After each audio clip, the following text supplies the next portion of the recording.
drejt për drejt në këto momente, inxhinierin biomjekësor Erman Mertenika. Erman, përshëndes.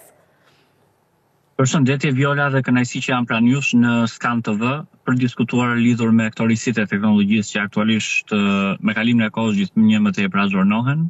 Edhe për ne që jemi teknologjistë, domethënë ndihemi deri diku të çuditur. Kryesisht domethënë çdo gjë ka filluar me sa kam parë edhe unë, ka filluar që 2 vite më parë kur inteligjenca artificiale dhe teknologjia mori një boom masiv. Domethënë një zhvillim shumë progresiv.